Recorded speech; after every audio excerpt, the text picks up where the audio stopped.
So by way of introduction, my name is Claire O'Neill. I live here at Bealtaine Cottage. It was a little cottage with 3 acres of rushy fields that I bought 17 years ago, and it has become known as the Bealtaine Project because it was my desire, and in fact what I eventually did, to plant a woodland on the 3 acres, and furthermore to do it single-handedly, to prove that you didn't need an army to help save the earth. And this little piece of earth is now, of course, a beautiful woodland filled with birdsong and wild animals, mammals, bees, insects, butterflies, all kinds of diverse planting, and is really something of a heaven on earth. So today's video, I'm beginning to look at food production and the fuel production that's been happening over the past wee while here at Bealtaine Cottage. Because of course the times that we live in now are incredibly uncertain. And in fact the only certainty is that food is going to become much more expensive to produce. And fuel, as many of you already know, is just going to keep going up and up in price. Now this was something that I sort of had an idea about anyway when I started the Bealtaine Project. And it has been an unwavering aspect of my work here, which is planting trees, planting food, planting orchards, trying to do a permanent planting of a resilient space, a resilient habitat. So that's by way of introduction. Enjoy the video.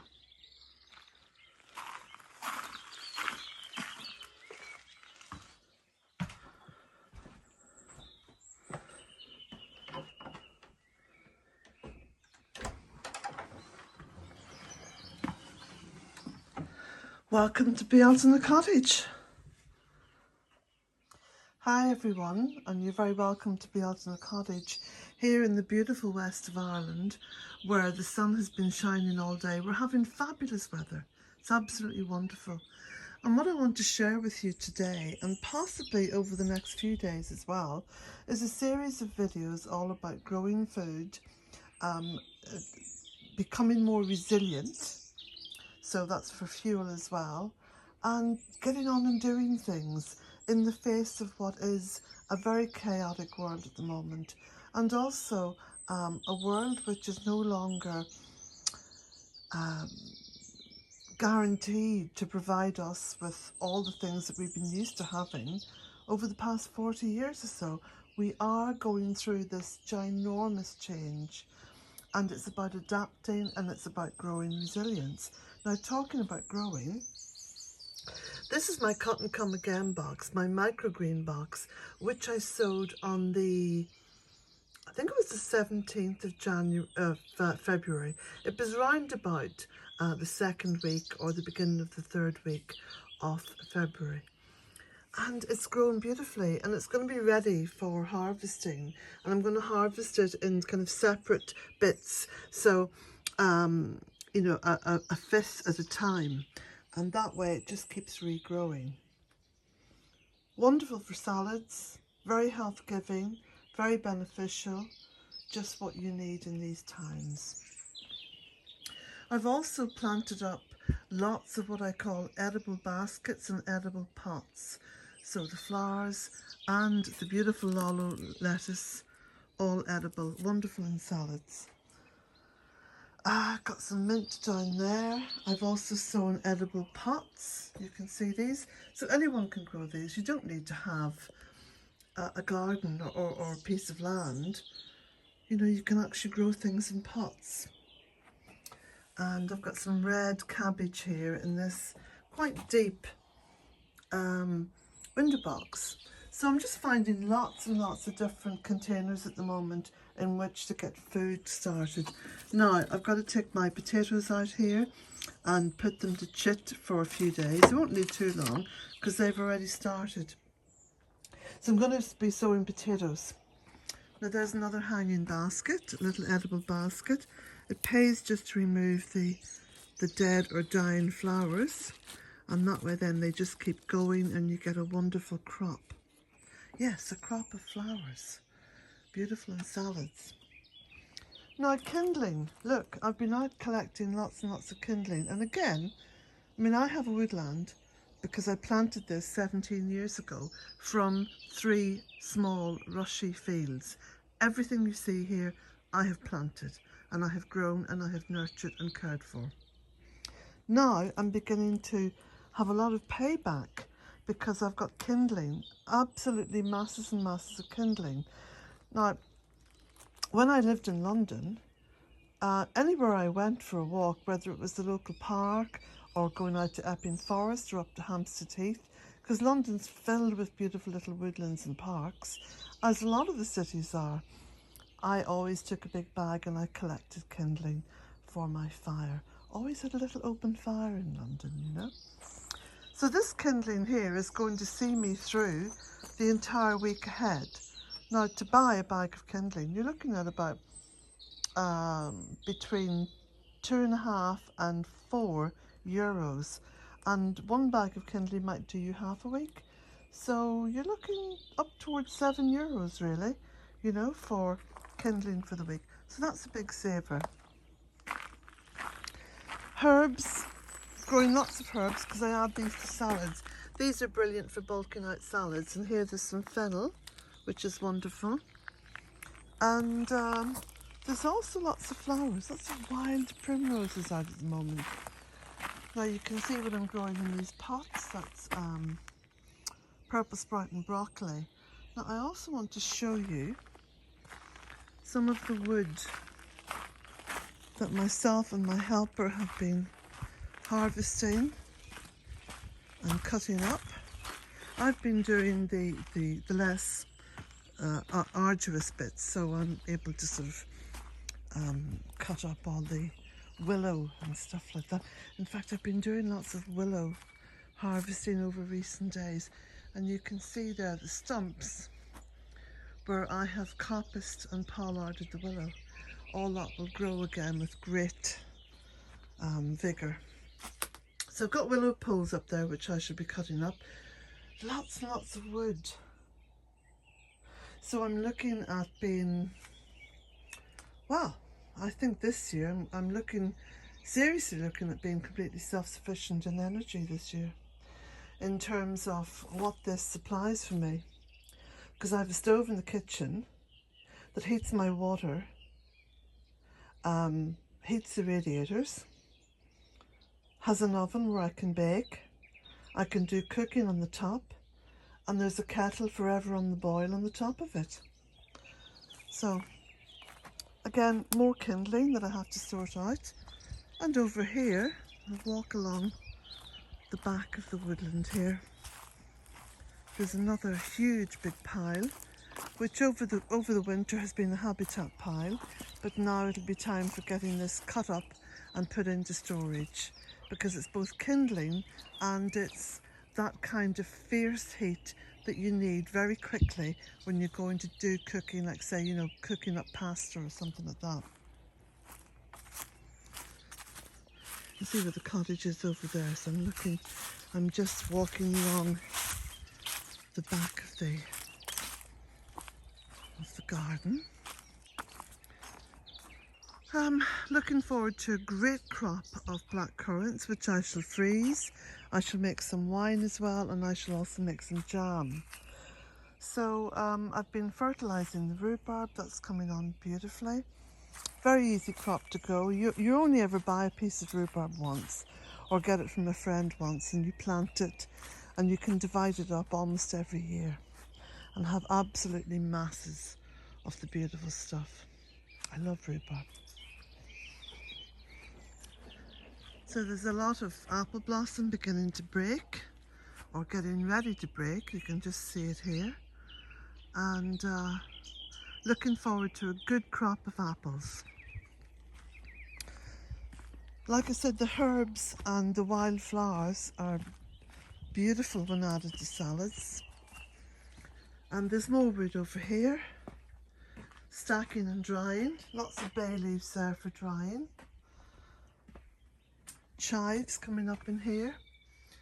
Again, wonderful to bulk out a salad. I mean, you can make such a splendid salad going round, you know, with a little basket or a bag and just picking up, breaking off, picking lots and lots of herbs. This is fennel, comes up each year. And I'm going to leave you with this little treat.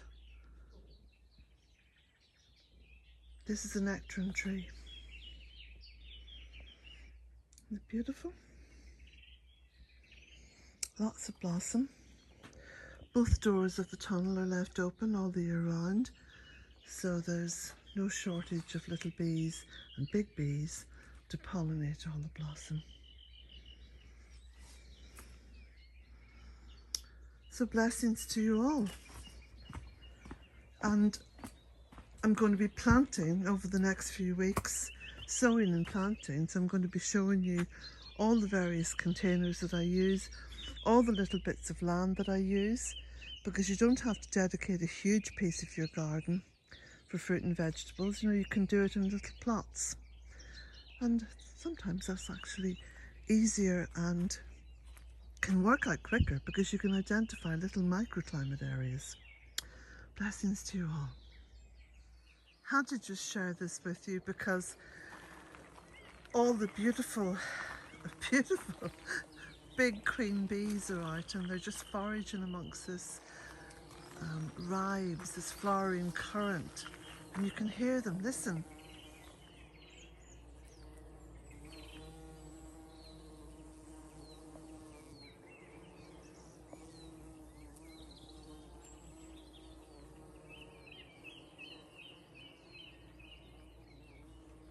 Now, the wonderful thing about the bees is that once they're on site and there's plenty of food for them, as in these wonderful ribes, they stay on site and then they pollinate all the flowers, all the blossom, which in turn will give me huge amounts of black currants and apples and plums and all the beautiful fruits.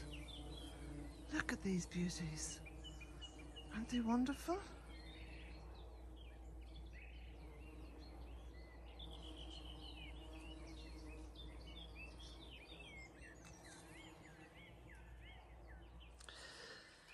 So of course it's been a beautiful day, beautiful weather, and I've been making the most of it by painting with some really good, as promised good for 5 years anyway, wood preservative, coloured wood preservative. So I've managed to do the side of the barn here, and I'll just show you further on. Here's the front of the barn, and I think you'll agree that the quince just seems to really kind of pop out against this colour. So I've just started over there on one side of the porch.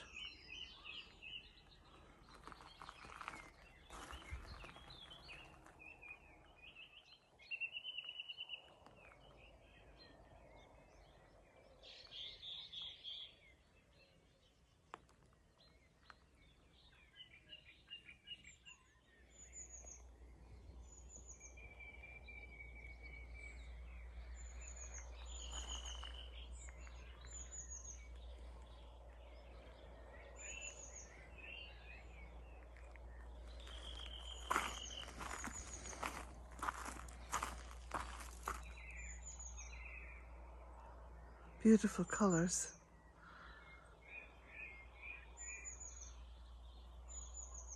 So it's a beautiful evening, and I think just to finish off this video, I'll bring you down into the fairy wood. Some of you may already know from little postings I've done over the course of the week that I managed to get a beautiful sculpture of what I imagine to be the goddess Danu. And of course on Imbolc, back in February, I dedicated the spring well in the fairy wood to the goddess Danu. And the goddess Danu, of course, is the goddess of all the gods and goddesses in Celtic mythology. And she made her first appearance with her tribe, the tribe of the Tuatha Dé Danann, or the tribe of the goddess Danu, just as the crow flies over there on the great mountain of Slieve and Erin. So very much part of the energy and the history and the mythology of this area.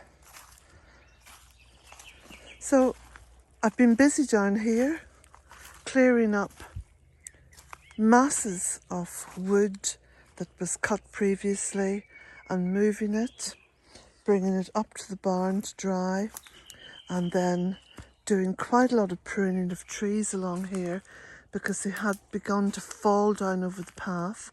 Now you can see that lovely lime green, that's spurge coming up. So can I walk through there without banging my head?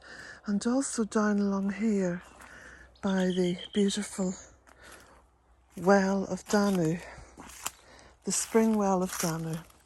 So this is the beautiful little sculpture that I got. And there she is, just sat, gazing over the water. The water looks very still, but even with this little drought happening at the moment, the water is moving. And I'll show you. There's this lovely trickle down along the stream. You can just see it there.